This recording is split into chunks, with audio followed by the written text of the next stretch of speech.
Hi, I'm Larry, I'm Gret. I'm Christy. and welcome to Dangerous Drag Queens and Other Deviants. A podcast about the outrageous and sometimes dark world of drag, gender, and sexual identity, and how communities facing stigmatization are making a positive impact just by living their lives out loud. Brought to you by Virtual Arts.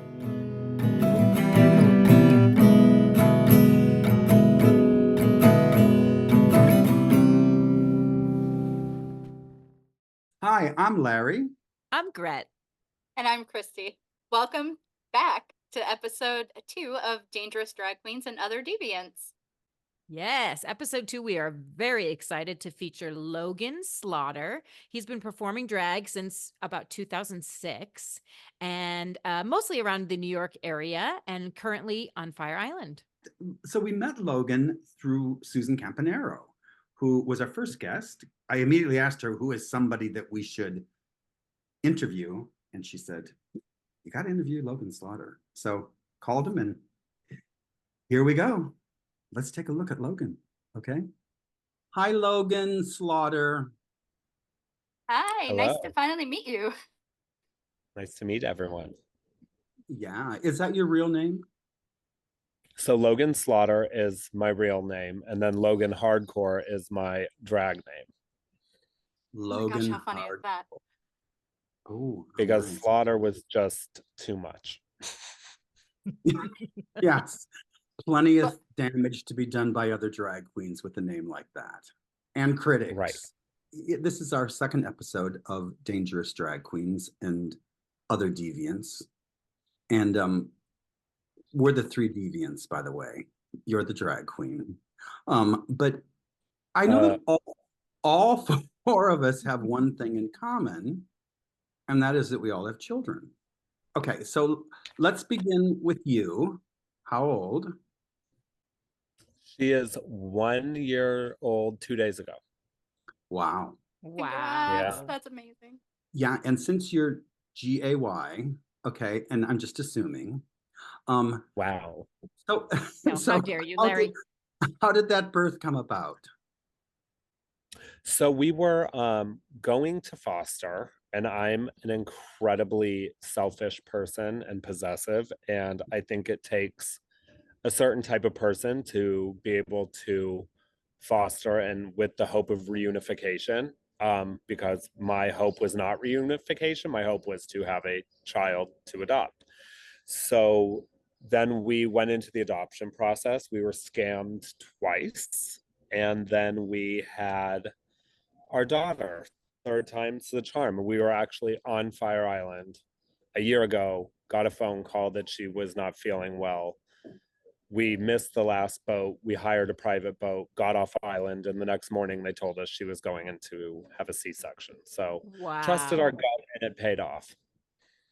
Wow, congratulations. So, how was that adoption for you?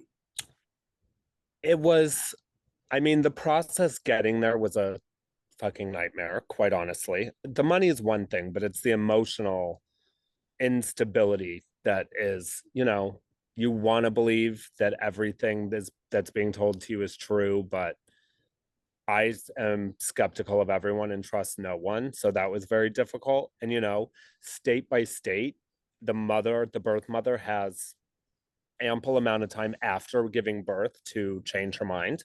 Right. But we had a great birth mother who went with everything she said was what she did and followed through with, and we keep in touch with her, and it was great. And the minute Chloe came into our lives, it was like everything that happened, it just seems so long ago and like it never happened. Yeah. Exciting. Which I think is common in adoptions, right? I had a friend, the same thing. They went through a couple different birth mothers, financially supporting them along the way and fully intending that was what was going to follow through. And then they didn't. Yes. And so, but then by the time they actually got to their actual adopted child, it was like, well, that's the reason. Yeah. That, what was meant to be was meant to be. Exactly. I was wondering how the process changed in the past 2 decades, because as Larry was saying, he did his about 22 years ago. And I think you were also were you both in New York? You were in New York, Larry, at the time, right? I When was you were in New doing it. York. And Logan, were you New York? We adopted in Texas. Oh, Oh, okay. okay. Interesting. Yeah. Because I remember Wow. Larry and Larry can tell you a little bit about his, but you know, I'm more so wondering if they, like, in Texas especially, did you both adopt as a gay couple? Are you allowed to do that there Yeah. now? Okay. Yeah. She actually wanted a gay couple. She chose to have a gay couple. And something we were told is that a lot of birth mothers choose gay men specifically. And the mindset is that a mother's not being replaced. Ah, Kind of. that's Okay. interesting. Yeah. Yeah. But and Texas was lovely. We were in San Antonio, which they're trying to kind of like make like Austin. So it was lovely. You know, we got to live out of a hotel for 3 weeks, and Mhm. it Nice. was, you know, she was in the NICU, so it was like 3 weeks of a babysitter. It Oh, was great. That's a nice transition time, It, definitely. you know, someone else doing the diapers half the time, watching her while she Right. sleeps. We were very lucky. Yeah. Yeah, you are. I adopted Alex in Vietnam, in Da Nang. And so, but I had to adopt him by myself. It was a foreign adoption because two men were not allowed to adopt. Hmm. So my sister went with me, and I called. So finally they called and they said, well, okay, you're leaving next week. And we had gotten pictures of Alex, but there were kind of lots of international rules. And they said, but you'll go to Da Nang, you're going to have 1 full week at the China Beach Hotel, and then you'll be able to adopt the baby. And I thought, wow, this is the China Beach Hotel. This is fantastic. Anyway, we arrived and they said, oh, that's changed. You're getting your baby tomorrow. And it was like, what happened to Whoa. the vacation? What happened to the China Beach Hotel? The China Beach Hotel. We still went, but I can't tell you anything about it. I'm sure. Yeah. Everything's a blur. Yeah, I'm sure. It is this tsunami of life coming at you, and you've waited so long for it, and I love it. And listen, I love it, and it's traumatic and beautiful and shocking and everything. So For me, it was my father was very sick at the time. And when we got on the plane to go get Chloe, his news came in through his portal that his cancer had spread to the bones and brain. So like I had this news that my father had like really we're at the final leg. And then at the same time on the other end, I had this new life coming in. So it was this like whirlwind of It's funny how that happens in life, isn't it? yeah. Mm. Yeah. I look at this picture and I just think how incredible that all of us have the fortune to be parents. Mhm. And it's really generational in terms of maybe from the 70s on, that something like this was possible, especially, for Logan and myself. Parenting, to be available for people who really want it instead of people who kind of get stuck with it in a sense, I think is a wonderful thing. And I'm really happy that we're able to do that. Well, Um, I'm lucky it came, you know, it happened because who the hell knows what's going to happen in the next couple of years? It might not be possible. So, Right. right. It might not be. No. Logan, when did you begin doing drag? I mean, I always, even when I was young, living at home in Arizona, I always had like a box. I specifically remember I had a Marilyn Monroe white dress that I got at Ross, and I had this blonde wig, and I always did makeup. So like everyone always says that I was like 6 or 7 years too soon to everything, but I was always doing beauty makeup like before the beauty influencer world happened. Oh my gosh, yeah. And I remember I would like get my parents were on bowling leagues and they would go to bowling and I would get basically in drag and like walk the neighborhood to see if I could like pass in this small white trash conservative town. And I remember one time it was like dusk. I was in my Marilyn Monroe dress, and like this car pulled up next to me on this hill that I was walking up, and they were like, yo, mommy. And I was like, this is it. Like, this is when all hell's gonna break loose. So I would just kept my head down. And like, so I was always kind of like every Halloween costume, I was always a girl. And then when I moved to New York in the very end of 2006, and I started doing drag the night I moved here. So Where? Amazing. I was in the East Village and I was 17 and I was dating someone that did drag. And I was like, I want to go with you when you go to work. And he was like, well, you're 17. So the only way you can get in is if you do drag. And I was like, well, get to work. And he put me in drag and we went out. And that night he was fired. I got hired. And Wow. that began my drag career. Wow. What was the drag scene like at that point? New York has its own drag. I feel like every little part of New York has its own scene of drag, but there was definitely back then like the Lower East Side kids.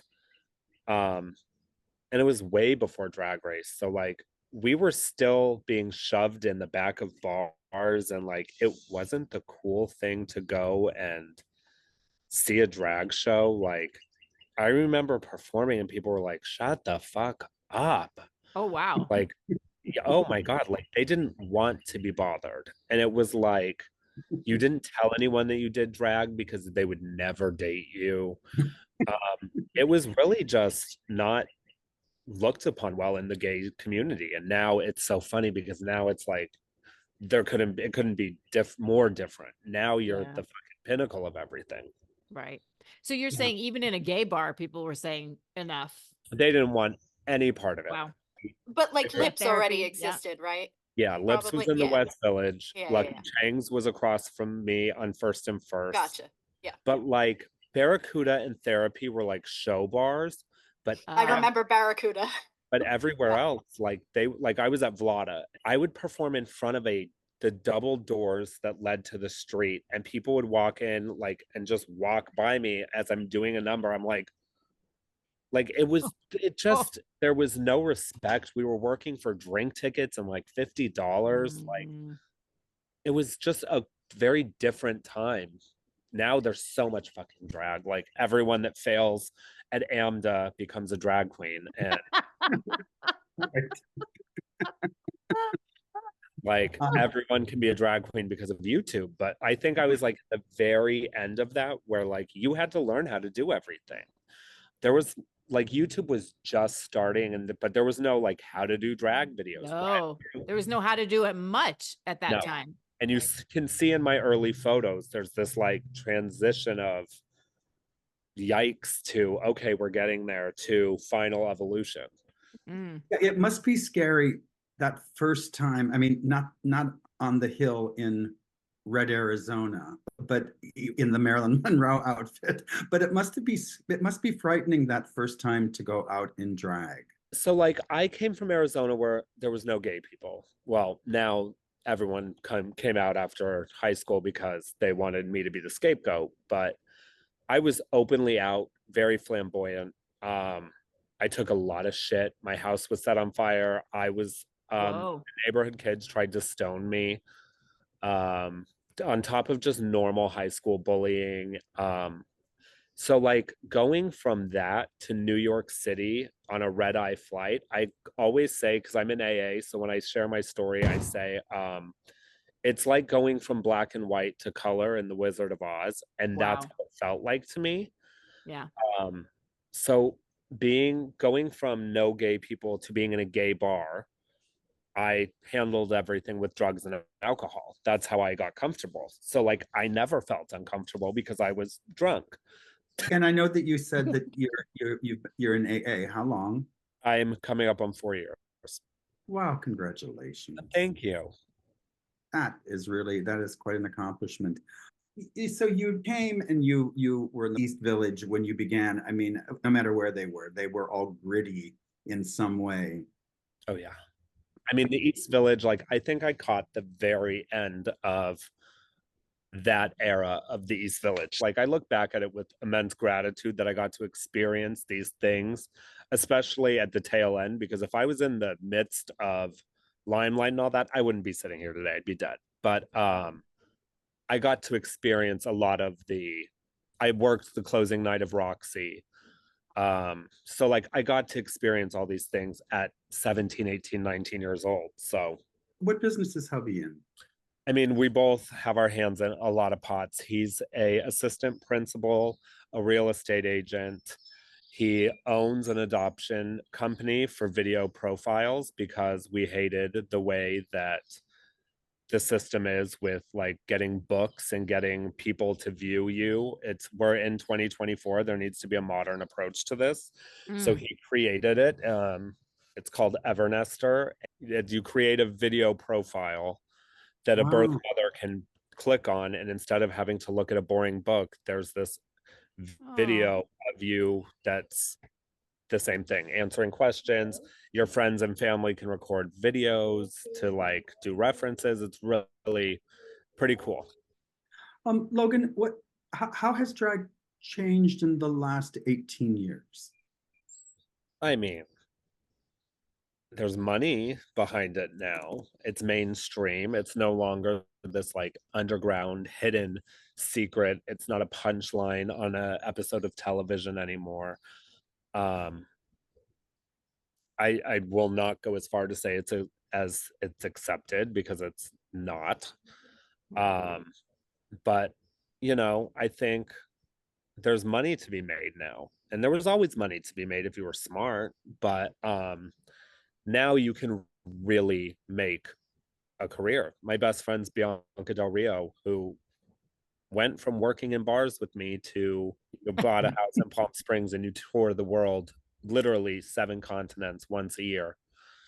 You're doing good. Yeah. Yeah, really. No matter what you're doing, if you're doing that, you're doing great. So I mean, it's I feel like the pendulum swings both ways, and I think we're in this moment where it was really great, and I feel it's starting to swing back the other way because politics has chosen drag as its scapegoat. That's where we are. What about that? Do you feel any ramifications for that? I mean, I don't. I also don't read storybooks to children. It's this sick shit where it's like, how the hell drag queens got picked to be the world's biggest issue, I will never understand. I'm very lucky that I don't feel it as bad. I also don't do drag full time. I do it when I want to. So I'm able to choose what I want to do and when, and I don't rely on it for a living. And I see a lot of my friends and I'm like, what are you going to do in 10 years? You primarily perform in New York, right? Yeah, I mean, I always say I'm a Fire Island queen. I'm New York girl at heart. Yeah. And do you think that where you're located is part of the reason you don't feel that political? Absolutely. Yeah. I mean, Westchester, I felt it, that we did a brunch in my little town, and on the local town Facebook group, it was, I can't believe this is happening in West Harrison. Keep those groomers away from the library. I was like, what? I think that it just goes to show you that all of these people and making drag queens seem so terrible, they really don't know who they're dealing with at all. I think we are living in a time where everyone has a cause that they're going to fight for on Facebook, but no one shows up to do the actual work. Yeah. And I think when people are pushed, it'll be a eye-opening experience to see what happens. But to think that we're not completely fucked if people don't show up at the polls this year, it's I think everyone's a political activist on Facebook, and that's about it. I don't see a lot of people actually putting in the work. Yeah. Yeah. We're in such a weird place where people were just fighting to sort of survive through COVID. Yep. And then now everyone sort of thinks we can complain about inflation, we can complain about these things that are going on around us, but we're all taking a deep breath because we survived this. I mean, our industry completely shut down completely shut down, and it's only 4 years past that, and we're all complacent because we're feeling like, oh look, I'm working again, I'm okay, Yeah. we're bringing money and we're gonna be okay, we're not gonna be okay. We're just No. not gonna be okay unless we really pay attention to what's going on. I So mean, it's very dangerous. This this election's going to change the course of history agreed. for a very long time to come. Like, if Trump is reelected, two conservative Supreme Court justices will step down, and he will have the opportunity to put three young, super conservative judges in that are going to hold their position for a tremendous amount of time. Just this week, they brought up a case that dealt with segregation in schools. It's 2024 and we're back to dealing with this. Yeah. So for people to think that this is not happening and to think it's just drag or trans people, we're just first. It's an easy target. And after that, to think that you're not next is ridiculous. Yeah, it is. I'll even go a step further. I think we're already in changing the course of history, whether it's Trump or someone else. Yep. Whether it's now or it's in 4 years, I feel like we're already standing on the precipice and we're there. I know it's not fun to get into politics. Things are already bad and they're either going to get worse or we can just deal with what we're dealing with and try to dig ourselves out of it. But exactly. I think, like I was saying, everyone's a political activist with headlines, but people don't know that this was brought up in the Supreme Court this week. So it's just wild to me. But, you know, everyone's an expert. Right. Well, you know, we all, of course, we all have to just really, really continue to fight. I know that some people will watch and listen to this and be like, ugh, but like, it has to be said. These conversations have to be had. And I didn't come into this thinking this was going to be the conversation, but like, it's where life takes us. And I think anytime any of us are given a platform, all four of us currently have a platform, you have to use your voice. Absolutely. So I know that for those of you who wanted to get on and see rainbows and glitter come out of my ass, but like, sorry, I'm not doing that until November's over. Yeah. Oh, that's when go to a show. Go to a show. You can see that. Oh, right. we can give folks a tiny bit of rainbow and glitter with these rapid fire questions. Let's go for it. Now you can have rainbow and glitter. So on that note, what is your favorite accessory to perform in? I need nails. I cannot like I mean, even as a boy, but like there is something about I wear a long coffin nail and like just the way it elongates my fingers when I perform. It's such a small touch, but I have not performed without nails for 13 years. Wow. Nice. I don't think that's a small touch. I think that's kind of a big one. I agree. Yeah. What's one makeup item that you use when you want to look super glam? Highlight. I like to change the structure of my face, and I think a white highlight in the right places can do a lot. It can also really make people look terrifying. Do you have a favorite pair of heels to perform in? I do. I wear a nude like 5-inch pump closed toe with a point. Like, again, it's one of those things that like I feel like just with a nude tight and everything, it just pulls it down and it just looks cunty. Yeah. I also am short and have a short leg, so I agree with everything you just said. And then to wrap it, do you have a favorite venue or a favorite audience that you've ever performed for? I mean, my finale show for my pool show that I did out here for 10 years. I did Saturdays and Sundays at 3:00.